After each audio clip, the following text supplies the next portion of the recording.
Bonjour à tous, il est l'heure de la lecture évangélique de Maria Valtorta, l'évangile tel qu'il m'a été révélé.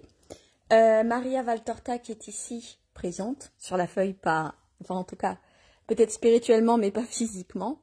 Maria Valtorta est une mystique italienne qui a reçu pendant la Seconde Guerre mondiale des visions de la Vierge Marie, donc de la naissance de Marie jusqu'à la Passion du Christ. Il y a 10 tomes, nous sommes à la fin du 7e tome, donc Demain, nous commençons le 8e. Il faut savoir que Maria a énormément souffert pendant plus de 20 ans. Elle est restée alitée. Ses visions lui procuraient des crises cardiaques. Parfois, Marie et Jésus prennent la parole avant ou après une vision. Jésus l'appelle Petit Jean. Donc, je vais vous lire aujourd'hui « Instruction près de la fontaine d'Enrogel, qui fut un lieu de halte des Trois Sages ». Vision du 16 septembre 1946. Jésus revient de Béthanie par la route d'en bas, c'est-à-dire la route la plus longue, qui ne passe pas sur le mont des Oliviers et qui entre dans la ville en passant par le faubourg de Tophée. Il s'arrête d'abord pour donner quelques secours aux lépreux qui n'ont su lui demander que du pain, puis se dirige vers un grand bassin rectangulaire, couvert et fermé de tous les côtés, sauf un, c'est un puits, un grand puits couvert, le plus grand que j'ai jamais vu, plus encore que celui de la Samaritaine. Il doit d'ailleurs donner davantage d'eau, car le sol tout autour s'en ressent et montre une grande fertilité, qui contraste avec l'aridité de la vallée de Hinnom, qu'on entrevoit en partie au nord-ouest. Bien que la journée soit sombre, et malgré la proximité des tombeaux des lépreux, qui communiquent toujours une grande tristesse au voisinage, l'endroit est agréable.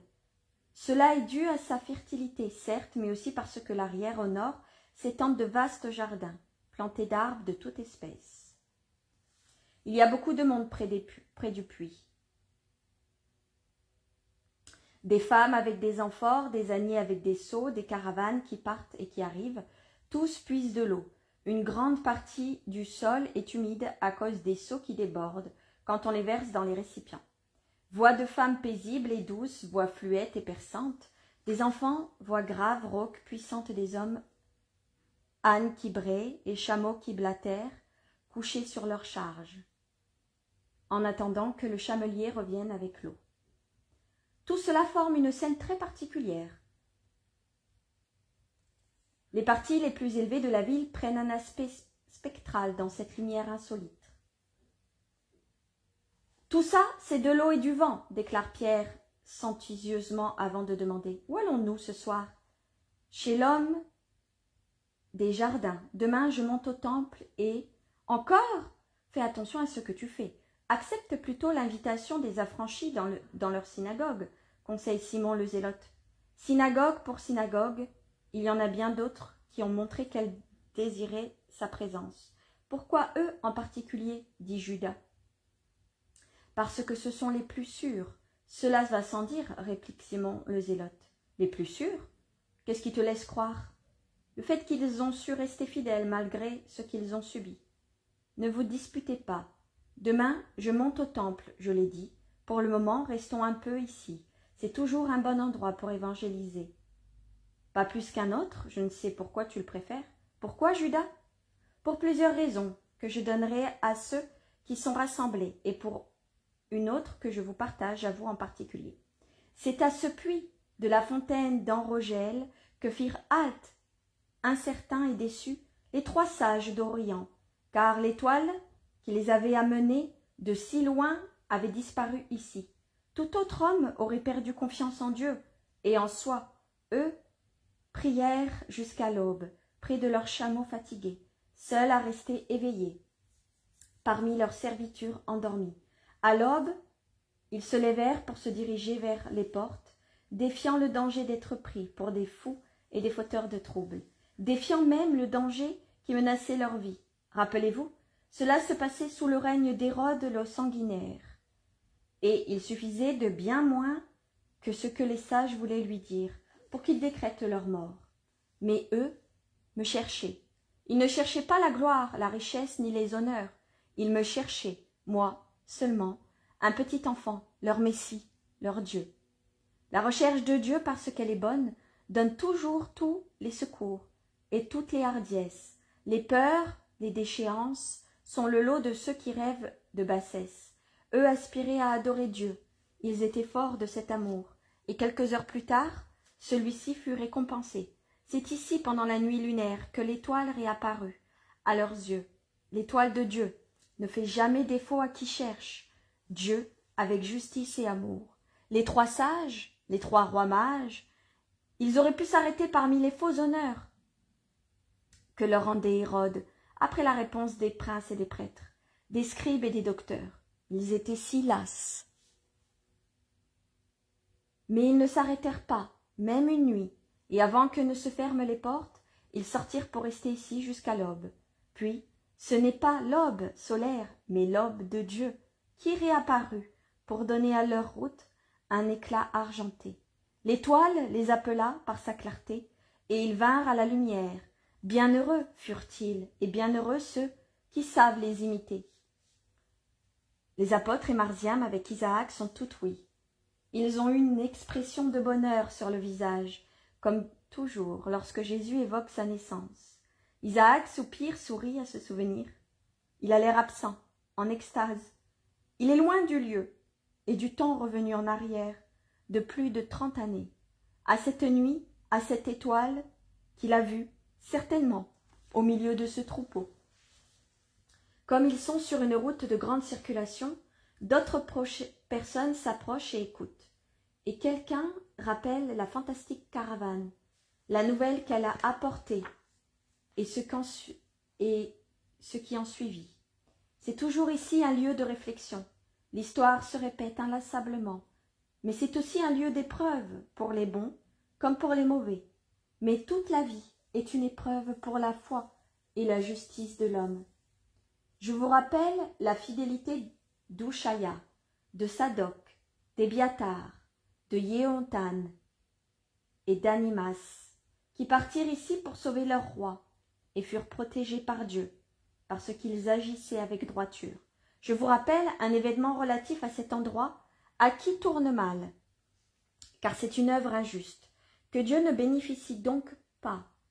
Près de la pierre de Zoélette, proche de la fontaine d'Enrogel, Adonias conspira contre la volonté de son père, et se fit proclamer roi par ceux de son parti. Mais cet abus ne lui servit pas, car avant la fin du banquet, les hosannas qui résonnaient dans Gion lui apprirent avant même que ne parle Jonathan, le fils d'Ebiatar, que Salomon était roi et que lui, qui avait voulu usurper le trône, devait s'en remettre seulement à la miséricorde de Salomon. Il y a trop de personnes qui répètent le geste d'Adonias et qui combattent le vrai roi, ou conjurent contre lui en suivant le parti qui lui semble le plus fort. Et trop rares, ceux qui agissent ainsi, savent ensuite s'attacher à l'autel pour demander pardon et se fier à la miséricorde de Dieu. Pouvons-nous, nous qui avons considéré 3 événements survenus près de ce puits, dire que cet endroit est sujet à des influences bonnes ou mauvaises? Non. Ce ne sont ni le lieu ni le temps, ni les événements, mais la volonté de l'homme qui trouble ses actes. Enrogel a vu la fidélité des serviteurs de David et le péché d'Adonias, tout comme il a vu les 3 sages, les 3 rois mages. Il s'agit de ce même puits. Jonathan et Inamas, Adonias et les siens, les 3 sages. Tous se sont appuyés à ces pierres et se sont désaltérés à ces eaux. Mais l'eau et les pierres ont vu 3 attitudes différentes.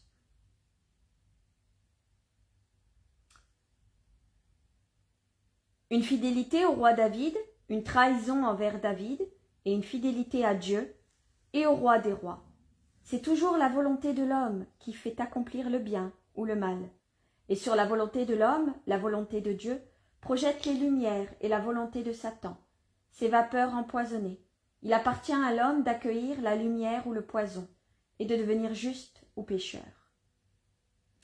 On a posté un gardien à ce puits, afin que personne ne corrompe l'eau. Qui plus est, on lui a édifié des murs et un toit pour que le vent n'y fasse pas voler les feuilles, ou des ordures qui souilleraient cette eau précieuse. De même, Dieu a établi pour l'homme un gardien, sa volonté intelligente et consciente, ainsi que des abris, les commandements et les conseillers des anges pour éviter que son âme ne soit corrompue sciemment ou inconsciemment. Mais quand l'homme corrompt sa conscience, son intelligence, il n'écoute pas les inspirations du ciel, il foule aux pieds la loi. Il n'est semblable à un gardien qui laisse le puits sans surveillance, ou comme un fou qui en démantèle les défenses. Il laisse le champ libre aux ennemis sataniques, aux concupiscences du monde et de la chair, et aux tentatives que même si on ne les favorise pas, il est toujours prudent de surveiller et de repousser. Fils de Jérusalem, Hébreux, prosélytes, voyageurs, que le hasard a réunis ici pour écouter la voix de Dieu, faites preuve de la vraie sagesse, qui consiste à savoir défendre son propre moi des actions qui déshonorent l'homme. J'aperçois ici de nombreux païens. Je leur déclare qu'il ne s'agit pas seulement de se procurer des richesses et des marchandises, mais qu'il y aura autre chose à acquérir, et c'est la vie de son âme, car l'homme possède en lui une âme, un esprit impalpable, mais qui est ce qui le rend vivant, un principe qui ne meurt pas, même après que la chair est morte, une image de Dieu qui a le droit de mener sa vie véritable, éternelle. Or c'est impossible si l'homme tue son vrai lui-même par ses mauvaises actions. L'idolâtrie et le paganisme ne sont pas insurmontables. Le sage médite et se dit: pourquoi devrais-je suivre des idoles et vivre sans l'espérance d'une vie meilleure, alors qu'en allant au Dieu vrai, je peux conquérir la joie éternelle? L'homme est avare de ses jours, et la mort lui fait horreur. Mais il est enveloppé dans les ténèbres d'une fausse religion, ou dans l'incroyance, et plus il craint la mort. Mais celui qui vient à la vraie foi perd toute terreur de la mort, car il sait qu'au-delà de la mort, il y a une vie éternelle, où les âmes se retrouvent et où n'existeront plus ni peine, ni séparation.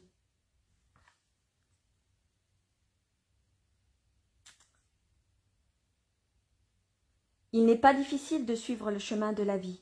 Il suffit de croire à l'unique vrai Dieu, d'aimer son prochain et de désirer n'accomplir que des actes honnêtes. Vous autres, enfants d'Israël, vous connaissez ce qui est commandé, ce qui est défendu. Mais je dis à ceux qui m'écoutent et qui emporteront au loin mes paroles, quels sont ces commandements, et ils récitent le Décalogue. La vraie religion consiste en cela, non en de vains et pompeux sacrifices, obéir aux préceptes d'une morale parfaite, d'une vertu sans défaut, faire preuve de miséricorde, fuir ce qui déshonore l'homme, laisser tomber les vanités, les divinations de l'erreur, les augures menteurs, les rêves des méchants. Comme dit le livre Sampitiel, user avec justice des dons de Dieu. En d'autres termes, de la santé, de la prospérité, des richesses, de l'intelligence, de la puissance. Ne pas avoir d'orgueil, qui est signe de sottise, car l'homme est vivant. En bonne santé, riche et sage, puissant, tant que Dieu le lui accorde. Ne va pas avoir de désirs immodérés, qui parfois portent jusqu'au crime. Vivre sans un mot, en homme et non pas en brute, ne serait-ce que par respect pour soi-même. Il est facile de descendre, difficile de remonter. Mais qui voudrait vivre dans un abîme de pourriture, par le seul fait qu'il y est tombé, sans chercher à en sortir, en remontant sur les sommets fleuris et pleins de soleil? En vérité, je vous dis que la vie de pécheur se trouve dans un gouffre, de même que la vie dans l'erreur, mais ceux qui accueillent la parole de vérité et viennent à la vérité s'élèvent sur les cimes dans la lumière. Maintenant, allez tous à vos occupations, et souvenez-vous que près de la fontaine d'Enrogel, la source de la sagesse, vous a donné à boire des eaux, pour que vous en ayez encore soif, et que vous y reveniez. Jésus se ferait un passage et se dirige vers la ville, en laissant les gens à leurs commentaires et à leurs questions et à leurs réponses. La vision se termine, Jésus prend la parole et dit: vous placerez ici la vision de la femme adultère, qui a été donnée le 20 mars 1944. Vision, la femme adultère et l'hypocrisie de ses accusateurs. Divers enseignements. Vision du 20 mars 1944.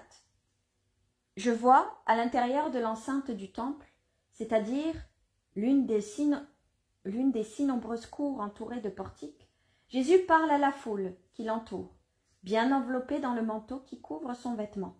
Celui-ci n'est pas blanc, mais rouge foncé. C'est, semble-t-il, une lourde étoffe de laine. Je pense que c'est l'hiver, car tous les gens sont emmitouflés. Il doit faire froid, car au lieu de rester immobile, ils marchent vivement, comme pour se réchauffer. Le vent remue les manteaux et soulève les poussières. Le groupe qui se presse autour de Jésus, c'est le seul à rester à sa place, alors que tous les autres vont et viennent autour de tel ou tel maître. S'ouvre pour laisser passer un détachement de scribes et de pharisiens, gesticulant et plus que jamais fielleux. Tout en eux lance du venin. Leur regard, leur visage, leur bouche, quels vipères. Plutôt qu'ils ne la conduisent, ils traînent une femme d'environ 30 ans, échevelée, les vêtements en désordre et en larmes, comme une personne que l'on a maltraitée. Ils la jettent aux pieds de Jésus, comme un tas de chiffons ou une dépouille morte, et elle reste là, recroquevillée sur elle-même, le visage appuyé sur ses deux bras, qui la cachent et qui lui font un coussin entre son visage et le sol. « Maître, cette femme a été prise en flagrant délit d'adultère. Son mari l'aimait et ne la laissait manquer de rien. C'était la reine de sa maison. Or, elle l'a trahi, car c'est une pécheresse, une vicieuse, une ingrate, une profanatrice. Elle est adultère et comme telle doit être lapidée. C'est ce que dit Moïse dans la loi. Il ordonne que telle femme soit lapidée comme des bêtes immondes. Et elles sont immondes, car elles trahissent la foi conjugale ainsi que l'homme qui les aime et prend soin d'elles. Elles sont comme une terre jamais rassasiée, toujours assoiffée de luxure. Elles sont pires que des courtisanes, quand sans l'amorsure du besoin, elles se donnent pour assouvir leur impudicité. Elles sont corrompues, elles sont contaminatrices, elles doivent être condamnées à mort. Moïse l'a dit. Et toi, maître, qu'en penses-tu? Jésus prend la parole. Jésus avait interrompu son discours à l'arrivée tumultueuse des pharisiens. Il avait promené un regard pénétrant sur la meute haineuse, puis avait tourné les yeux sur la femme avilie, jetée à ses pieds. Mais il ne dit mot. Il s'est penché tout en restant assis, et d'un doigt il écrit sur les pierres du portique que la poussière soulève par le vent, recouvre d'une couche épaisse. Eux parlent et lui écrit. Maître, c'est à toi que nous parlons. Écoute-nous, réponds-nous. Tu n'as pas compris? Cette femme a été prise en flagrant de délit d'adultère, dans sa maison, dans le lit de son mari. Elle l'a souillé par sa passion. Jésus écrit. Mais cet abruti, cet homme, vous ne le voyez pas, qu'il ne comprend rien et qu'il trace des signes sur la poussière comme un pauvre fou? Maître, pour ton bon renom, parle, que ta sagesse réponde à nos questions. Nous te le répétons, cette femme ne manquait de rien, elle avait vêtements, nourriture, amour. Or, elle a trahi. Jésus continue d'écrire. Elle a menti à l'homme qui avait confiance en elle, de sa bouche menteuse. Elle l'a salué, elle l'a accompagné jusqu'à la porte en souriant, puis elle a ouvert la porte secrète et a fait entrer son amant. Et pendant que son mari était absent et travaillant pour elle, elle s'est vautrée dans sa luxure, comme une bête immonde. Maître, plus encore que la couche nuptiale, elle a profané la loi, c'est une rebelle, un sacrilège, une blasphématrice. Jésus écrit. Du pied, il efface et écrit plus loin, en tournant lentement sur lui-même pour trouver de la place. On dirait un enfant qui s'amuse, mais ce qu'il est écrit, ce ne sont pas des mots pour rire. Il a écrit successivement usurier, faussaire, fils irrespectueux, fornicateur, assassin, profanateur de la loi, voleur, luxurieux, usurpateur, mari et père indigne, blasphémateur, rebelle à Dieu, adultère. Et il écrit pendant qu'interviennent de nouveaux accusateurs. « Mais enfin, maître, rends ton jugement. Cette femme doit être jugée. Elle ne peut, de son poids, contaminer la terre. Son souffle est un poison qui trouble les cœurs. » Jésus se lève. Mon Dieu, quel visage! Ses yeux sont des éclairs qui foudroient les accusateurs. Il semble encore plus grand, tant il redresse la tête. On dirait un roi sur un trône, tant il est sévère et solennel. Son manteau est tombé d'une épaule et forme une légère traîne derrière lui. Mais il ne s'en soucie pas. Le visage fermé et sans la moindre trace de sourire, sur les lèvres ni dans les yeux, il darde son regard sur la foule, qui recule comme devant deux lames acérées. Il les fixe, un par un, en semblant fouiller en eux, avec une intensité qui fait peur. Ceux qu'il dévisage, ainsi cherchent à reculer dans la foule et s'y perdre. Ainsi le cercle s'élargit et s'effrite, comme miné par quelque force cachée. Finalement, il parle. « Que celui d'entre vous qui est sans péché lance à la femme la première pierre. » Je répète cette phrase quand même qui est iconique, la phrase de Jésus qu'il a dit « Que celui d'entre vous qui est sans péché lance à la femme la première pierre. » Sa voix est un tonnerre d'accompagnement, des regards encore plus fulgurants. Jésus a croisé les bras et reste sans bouger, droit comme un juge, qui attend. Son regard ne laisse pas en paix. Il fouille, pénètre, accuse. C'est d'abord un homme qui s'éloigne, tête basse, puis deux, puis cinq, puis toute l'assistance, par groupe. Non seulement les scribes et les pharisiens, mais aussi ceux qui se tenaient auparavant autour de Jésus, et d'autres qui s'étaient approchés pour entendre le jugement et la condamnation, et qui, les uns comme les autres, s'étaient unis pour insulter la coupable et réclamer sa lapidation. Jésus reste seul avec Pierre et Jean. Je ne vois pas les autres apôtres. Pendant la fuite, les accusateurs, Jésus s'est remis à écrire. « Pharisiens, vipères, tombeaux de pourriture, menteurs, traîtres, ennemis de Dieu, insulteurs de son verbe. » Une fois la cour tout entière vidée, un grand silence s'établit. Il ne reste plus que le bruissement du vent et le murmure d'une fontaine dans un coin. Alors Jésus lève la tête et regarde. Son visage s'est apaisé. Il est attristé, mais n'est plus irrité. Il jette un coup d'œil à Pierre qui s'est légèrement éloigné pour s'appuyer à une colonne, et à Jean qui, presque derrière Jésus, le regarde avec amour. Jésus esquisse un sourire à la vue de Pierre, et ce sourire s'élargit quand ses yeux se tournent vers Jean. Ce sont deux sourires différents. Puis il regarde la femme, encore prostrée à ses pieds et en larmes. Il observe, il se lève, rajuste son manteau, comme s'il allait se mettre en route. Il fait signe aux deux apôtres de se diriger vers la sortie. Resté seul, il appelle la femme. « Femme, écoute-moi et regarde-moi. » Il répète son ordre, car elle n'ose lever la tête. « Femme, nous sommes seuls, regarde-moi. » La malheureuse lève le visage sur lequel les larmes et la poussière forment un masque avilisant. « Femme, où sont tes accusateurs ?» Jésus parle doucement, avec un sérieux plein de pitié. Son visage et son corps s'inclinent légèrement vers la terre, vers cette misère, et ses yeux sont pleins d'une expression indulgente et rénovatrice. « Personne ne t'a condamné ?» La femme, entre deux sanglots, répond. « Personne, maître. » « Moi non plus, je ne vais pas te condamner.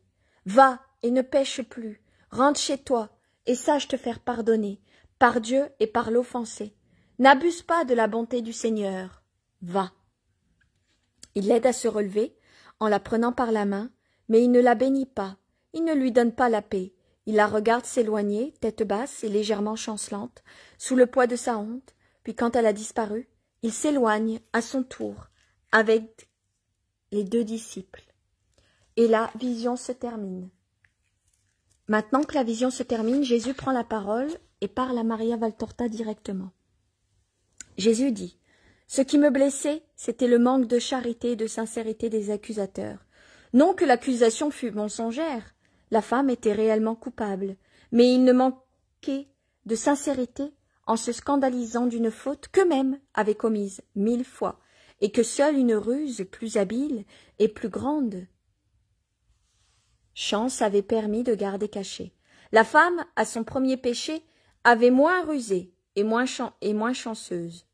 Avait été moins rusée et moins chanceuse.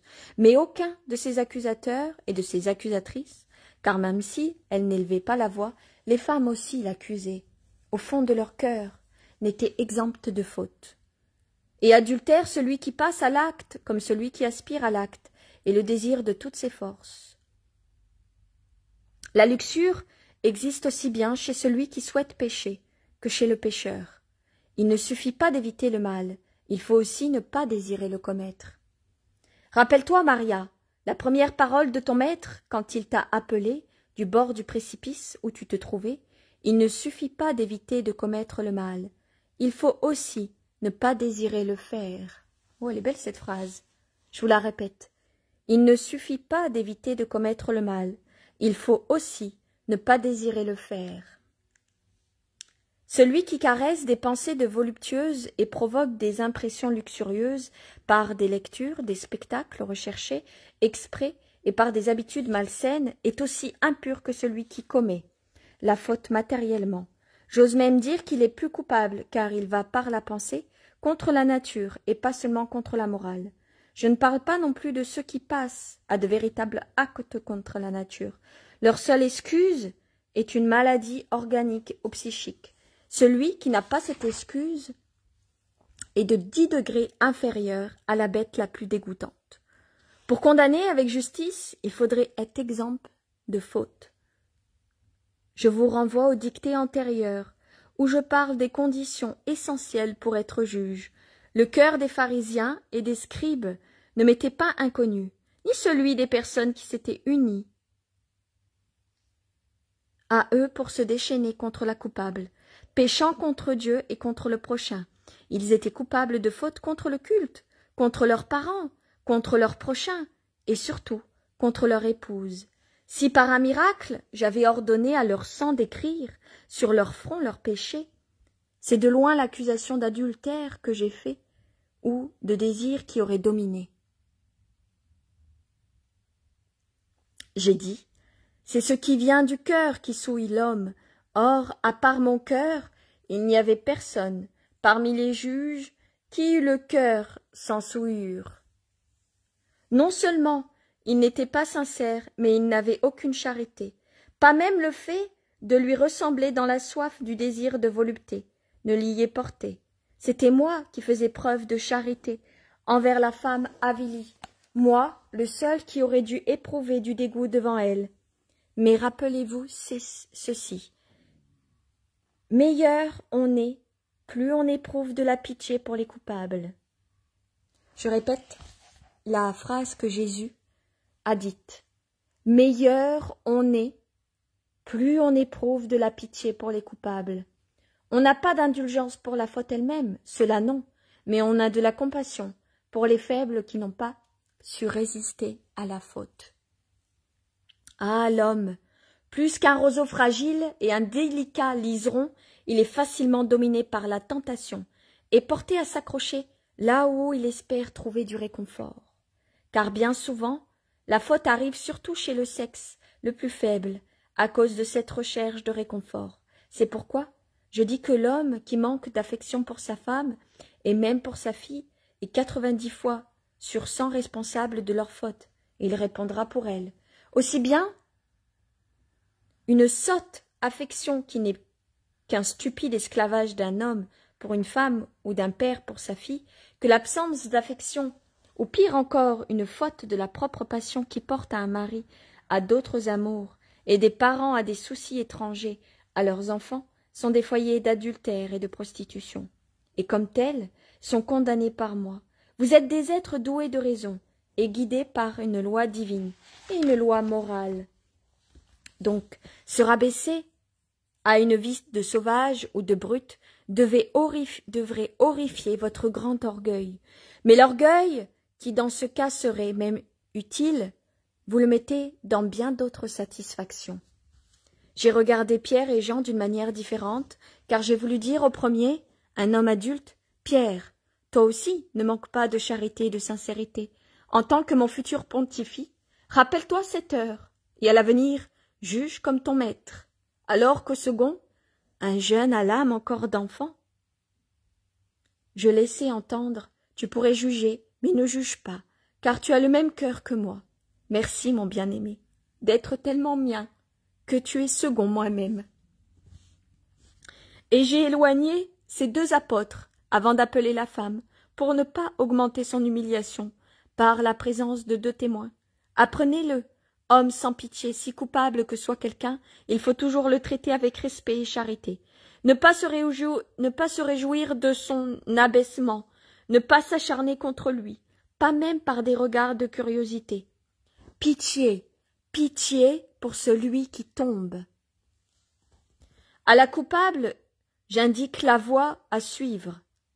Pour se racheter, rentrer chez elle, demander humblement pardon et obtenir par une vie droite, de plus céder à la chair, ne pas abuser de la bonté divine et de la bonté humaine, pour ne pas payer plus durement que la première fois sa double ou multiple faute. Dieu pardonne, parce qu'il est bonté même. Mais bien que j'ai demandé à l'homme de pardonner à son frère 77 fois, 7 fois, il ne sait pas le faire 2 fois. Je ne lui ai pas donné la paix, ni la bénédiction, parce qu'elle n'avait pas en elle ce complet détachement de son péché, qui est requis pour être pardonné.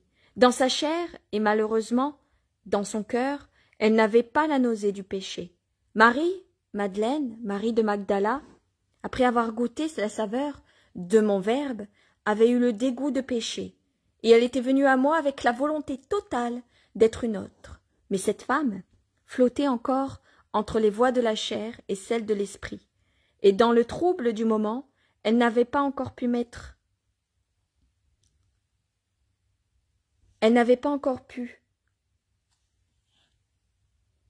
la cognée à la souche de la chair, et la battre pour répartir,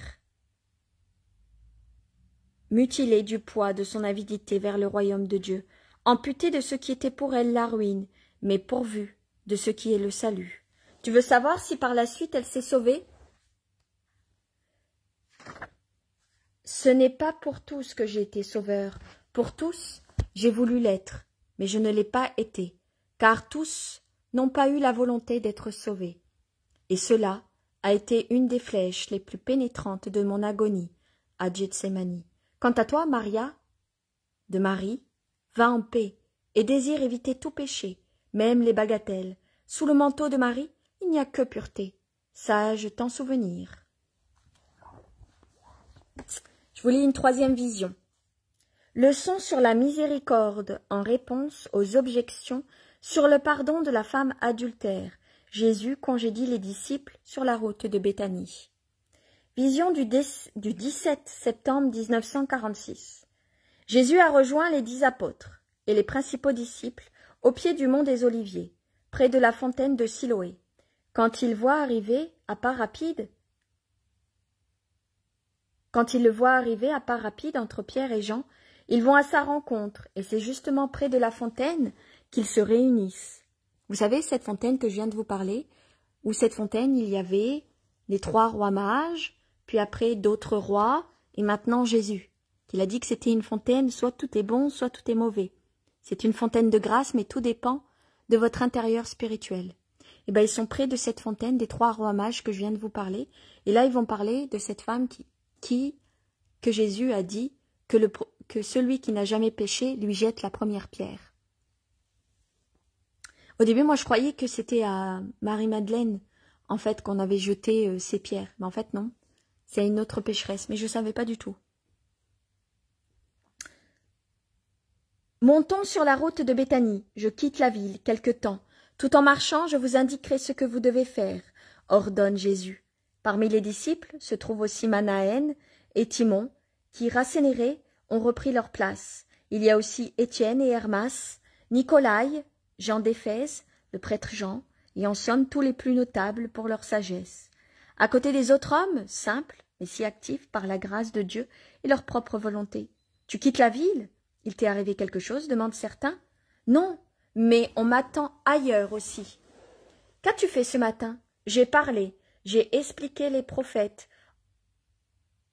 Encore une fois, mais ils ne comprennent pas. Aucun miracle, maître? Demande Matthieu. Aucun. un pardon et une défense. Qui était-ce? Qui attaquait? Ceux qui se croient sans péché, accusaient une pécheresse. Je l'ai sauvée. Mais si c'était une pécheresse, ils avaient raison. Sa chair était certainement pécheresse, son âme. J'aurais beaucoup à dire sur les âmes, et je n'appellerai pas pécheresse seulement celles dont la faute est évidente. Sont pécheresses aussi celles qui poussent d'autres à pécher, et leur péché est plus rusé. Elles jouent à la fois le rôle du serpent et celui du pécheur. Qu'avait donc commis cette femme? Un adultère. Un adultère? Et tu l'as sauvée? Tu n'aurais pas dû, s'écrie Judas. Jésus le regarde fixement. Pourquoi ne l'aurais-je pas dû? Mais parce que cela peut te nuire. Tu sais, comme ils te haïssent et cherchent des accusations contre toi. Or, il est certain que sauver une femme adultère, c'est aller contre la loi. Je n'ai pas dit que je la sauvais. Je leur ai seulement dit que celui qui est sans péché la frappe. Or, personne ne l'a frappée, car personne n'était sans péché. J'ai donc confirmé la loi qui prescrit la lapidation pour les adultères, mais j'ai sauvé la femme, car il ne s'est pas trouvé de lapidateur. Mais toi, tu aurais voulu que moi, je la lapide? Cela aurait été juste, car moi j'aurais été en droit de le faire, mais j'aurais alors manqué de miséricorde. Ah, elle s'était repentie, elle t'a supplié, et toi, non. Elle ne s'était même pas repentie, elle était seulement humiliée et effrayée. Mais alors, pourquoi? Je ne comprends plus. Avant, je pouvais encore comprendre tes pardons à Marie, Madeleine, à Jean d'Andorre, en somme à beaucoup de pays. Dis-le carrément, Judas, à Matthieu.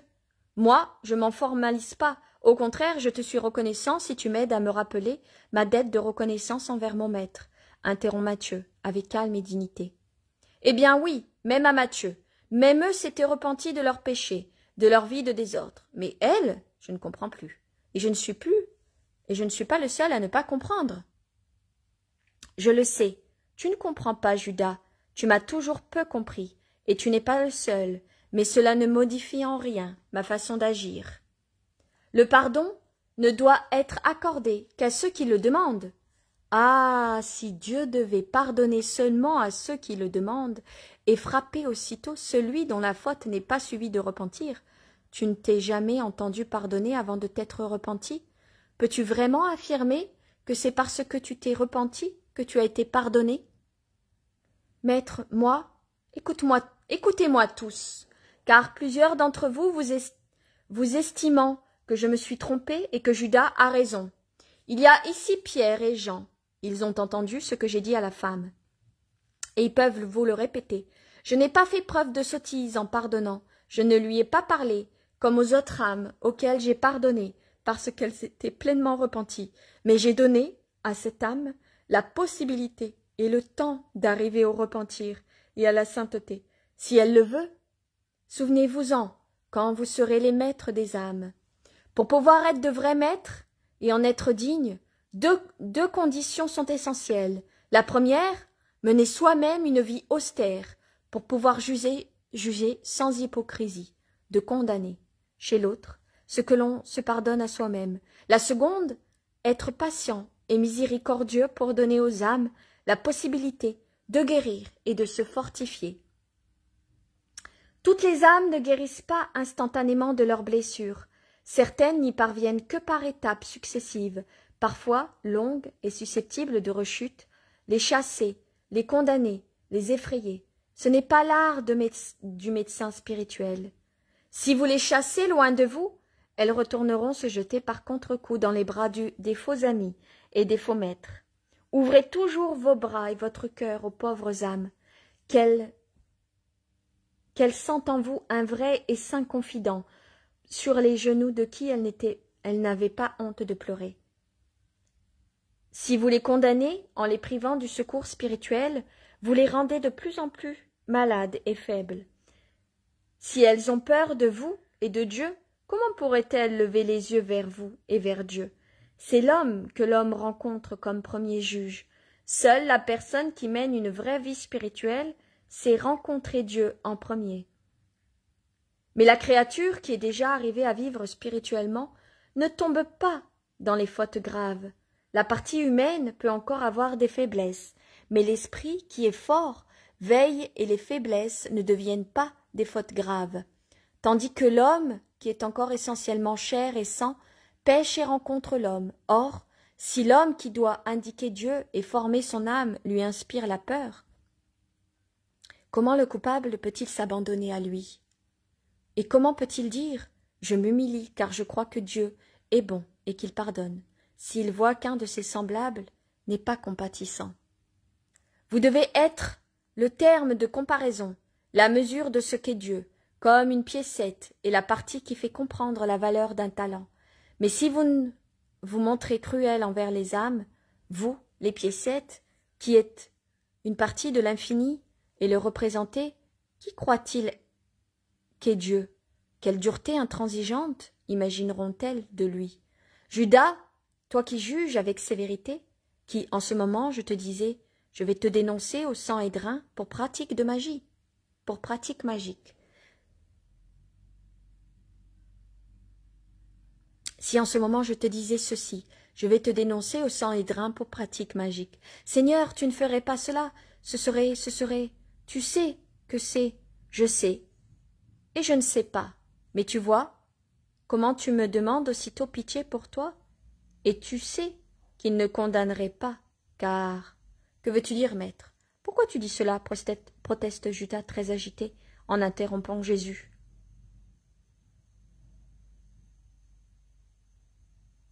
Lui, très calme, mais avec un regard qui transperce le cœur de Judas, et en même temps freine son apôtre troublé, sur lequel convergent les regards des 11 autres apôtres, et de plusieurs disciples, dit « Mais parce qu'il t'aime, tu y es de bons amis, tu l'as dit à plusieurs reprises. » Judas pousse un soupir de soulagement, essuie la sueur de son front, étrange en cette journée froide et venteuse. C'est vrai, de vieux amis, mais je ne crois pas que si je péchais... Et tu demandes pitié pour cette raison? Certainement. Je suis encore imparfait et je veux devenir parfait, tu l'as dit. Cette créature est aussi très imparfaite. Je lui ai donné le temps de devenir bonne, si elle le veut. Judas ne répond rien. Les voici parvenus sur la route de Béthanie, déjà loin. De Jérusalem, Jésus s'arrête et dit « Et vous, avez-vous donné aux pauvres ce que je vous ai remis? Avez-vous fait tout ce que je vous avais demandé? » « Tout, maître, répondent les apôtres et disciples. Alors écoutez, je vais maintenant vous bénir et vous congédier. Vous dispersez comme toujours à travers la Palestine.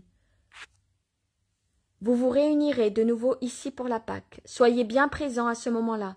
Et pendant ces mois, fortifiez votre cœur et le cœur de ceux qui croient en moi. Soyez de plus en plus justes, désintéressés, patients. Soyez ce que je vous ai enseigné à être. Faites le tour des villes, des villages, des maisons isolées. N'évitez personne, supportez tout. Ce n'est pas vous-même que vous servez comme je ne sers pas Jésus de Nazareth, mais mon Père. Vous aussi servez votre Père. Par conséquent, ce sont ses intérêts et non les vôtres qui doivent vous être sacrés, même s'ils peuvent faire souffrir et léser vos intérêts humains. Ayez l'esprit d'abnégation et d'obéissance. Il pourrait arriver que je vous appelle ou que je vous donne l'ordre de rester là où vous êtes. Ne jugez pas mon ordre, quel qu'il soit. Obéissez en croyant fermement qu'il est bon et qu'il vous est donné pour vous, pour votre bien. Et ne soyez pas jaloux si j'appelle certains et pas d'autres. Vous voyez, plusieurs se sont détachés de moi et j'en ai souffert. C'étaient ceux qui voulaient encore se conduire d'après leur intelligence. L'orgueil est le levier qui renverse les âmes et l'aimant qui me les arrache. Ne maudissez pas ceux qui m'ont quitté. Priez pour qu'ils reviennent. Mes bergers resteront 2 par 2 dans le voisinage immédiat de Jérusalem. Pour le moment, Isaac m'accompagne avec Marziam. Aimez-vous beaucoup les uns les autres. Aidez-vous mutuellement, mes amis, que votre âme et vos anges gardiens vous disent tout le reste, en vous rappelant ce que je vous ai enseigné. Je vous bénis. Tous se prosternent pendant que Jésus récite la bénédiction mosaïque, puis il s'empresse de le saluer. Enfin, il se sépare de lui avec les 12, Isaac et Marzian, prend la direction de Béthanie. Nous allons maintenant nous arrêter, le temps de saluer Lazare, puis nous continuerons vers le Jourdain. »« Allons-nous à Jéricho » demande Judas, l'air intéressé. « Non, à Beth-Abara. »« Mais la nuit, il ne manque pas de maisons ni de villages d'ici au fleuve. Personne ne parle plus, et hormis le frémissement des oliviers et le bruit des pas, on n'entend plus rien. » Je vais vous lire une autre. Vision. Halte dans la petite maison de Salomon, crise de panique de Judas. Vision du 18 septembre 1946. Pour éviter d'être vus, ils entrent dans le village où se trouve la petite maison de Salomon, en remontant la berge du fleuve. Précaution inutile à mon avis, parce que le soir précoce de novembre, ou de fin octobre, tombe, et les habitants sont déjà rentrés chez eux. Le chemin est vide, absolument vide. Il n'y avait quelques bêlements. On aurait cru l'endroit désert. Il secoue le portillon. Il est fermé, bien fermé, sur le petit jardin que, malgré la pénombre, on voit en bon ordre. Appelez, il est dans la cuisine. Un filet de lumière passe à travers les volets, dit Jésus. Thomas, de sa voix puissante, se charge de héler le vieillard, qui ouvre aussitôt la porte en regardant du côté de la route. Il y voit mal à cause du peu de jour à l'extérieur, et parce qu'il sort de la cuisine, où le feu l'éclaire et où une lampe est allumée. Mais quand Jésus lance « C'est nous !» le vieil homme reconnaît immédiatement la voix et s'écrie « Le maître !» Aussitôt, il descend, et quelques marches, et court ouvrir. « Mon Seigneur, entre dans ta maison, et que soit béni le jour qui s'achève par ta venue, » dit-il en s'affairant tout autour de lui. Et il explique. « Je suis seul et je ferme soigneusement. Les voleurs sont capables de tout. Il y en a qui font des dégâts ici, ou là, en descendant des monts de Galade, dans la vallée. Ce n'est pas que je craigne pour ma vie, mais j'avais fait des préparatifs pour toi. Et voilà. Maître, viens. La soirée est humide et les cheveux sont trempés de rosée. Et tu es plus empressé que l'épouse de Cantique, père. Cela ne t'ennuie pas de te déranger pour accueillir le pèlerin, dit Jésus, en souriant. Me déranger? Comme le temps était long, je t'ai attendu, jour après jour. J'avais semé vos graines et je voyais les légumes pousser. Je me disais, s'il venait, cela lui plairait sûrement. Mais ils sont arrivés à maturité, et tu n'es pas venu. Et je voyais les fruits qui se coloraient sur les arbres, et j'en ai mangé à regret, puisque tu n'en profitais pas. Cette brebis m'a donné un agneau tout blanc, je l'ai gardé longtemps pour le manger avec toi. J'espérais te voir avant la fête des tantes. D'ailleurs, un agneau entier pour moi, c'était trop. Je l'ai échangé contre une petite brebis, et ils ont été bons, au point de refuser la différence. Mais les fruits et les fromages, j'en ai gardé le plus possible pour toi, ainsi que du poisson séché et des légumes. Il me reste encore quelques melons et un peu de vin. Moi, je n'en bois pas, mais je l'ai préparé pour toi, pour l'hiver. » Tout en parlant, il essuie la table, il pose la vaisselle, attise le feu, ajoute de l'eau dans le chaudron, et il s'affaire visiblement heureux. Il ne ressemble plus au pauvre vieux d'il y a quelques mois. Il sort, revient avec du lait, s'excuse. Il y en a peu, car il n'y a qu'une brebis qui donne du lait. Il y en aura bientôt 2, mais pour toi cela suffit. Il est à la fois dévoué et paternel, et il a pris les manteaux humides et les sandales boueuses, et les a portés ailleurs. Il est revenu avec des pommes, des grenades, du raisin et quelques figues à moitié sèches. Et il explique. Je les ai séchées ainsi pour te les faire goûter. Je pensais que mon petit Ananias les aimait tant, préparés de cette façon. À ces mots, sa voix auparavant paisible baisse tristement. Et il achève. Et je pensais qu'elle te ferait plaisir, et en les préparant, j'avais l'impression que c'était encore pour mon petit-fils. Il secoue la tête et s'efforce de sourire, mais des larmes brillent dans ses yeux. Jésus, qui s'était assis à table, se lève, passe un bras au cou du vieil homme en l'attirant à lui. Je les aime beaucoup. Cela me rappelle mon enfance et mon père. Mais il ne fallait pas te priver de tant de bonnes choses pour moi. Elles t'auraient fait du bien. Tu dois être en bonne santé et fort pour m'accueillir toujours de cette façon. C'est si doux de trouver une telle maison, avec un père qui nous attend, n'est-ce pas, mes amis? Bien sûr, c'est même tellement beau qu'on paraisse sans aider Ananias, s'exclame Pierre, qui se lève en disant « Eh bien, allons préparer nos lits pendant que Jésus parle avec notre ami. »« Oh, c'est inutile, ils sont toujours prêts, et toujours propres. » Seulement, il n'y en a pas assez. Vous êtes plus de 12, mais j'irai dormir sur le foin et… Ah non, père, c'est moi qui vais y aller, s'écrie Jean. Non, moi, déclarent André et les autres. Non, ce n'est pas nécessaire. Moi, je dors ici, sur cette table. Elle m'est certainement pas plus dure que le fond de ma barque. Et Marziam, dit Pierre. Il dort avec moi, interrompt Jésus. Ou avec moi, si tu veux, comme le faisait le petit Ananias, murmure le vieillard. Ses yeux se font implorants. Oui, maître, toi tu m'as encore. Lui, je vais avec lui, déclare Marziam. Comprenant son geste, Jésus lui fait caresse. Ils sont venus te chercher à plusieurs reprises après la Pentecôte. Puis ils ont cessé de venir, dit ensuite le vieil homme. Qui le recherchait? Des pharisiens. Tiens, et d'autres comme eux. Ils voulaient t'interroger. Mais moi j'ai répliqué. Allez à son village, il n'est pas ici, et je ne sais pas quand il viendra. C'était vrai. Ils se sont lassés. Ils cherchaient aussi quelqu'un d'autre, un certain Jean, qu'il disait être avec toi, et qu'il pensait peut-être caché ici. J'ai répondu, mais c'est son apôtre, et il est avec lui. Ils ont repris, serait-il borgne, son apôtre, et vieux, malade et mourant? J'ai compris que ce n'était pas toi, et j'ai répondu, je ne connais pas l'apôtre Jean. Un jeune homme, presque un enfant, il est sain de cœur et en bonne forme physique. Ils m'ont menacé, mais que pouvais-je dire d'autre? C'est la vérité. Oui, c'est la vérité, et sois toujours franc, même si tu devais me porter tort. Ne mens jamais, père. Seigneur, mes cheveux ont blanchi en désirant toujours obéir au Seigneur, et parmi les obéissances, il y a aussi celle de ne pas dire des choses fausses. Mais pourquoi te cherche-t-il ainsi, Seigneur? Moi j'étais aveugle, je me rendais donc pas à Jérusalem. Je suis retourné maintenant, rien que pour le rite, car je voulais être ici à t'attendre. J'ai senti haine et amour autour de toi, et j'ai jugé qu'il y a plus de haine que d'amour chez les chefs du peuple. J'étais au temple ce matin, et ils voulaient t'offenser, et je m'en suis enfui. Désolé, pour t'attendre et pleurer ici, pourquoi l'homme est-il si méchant?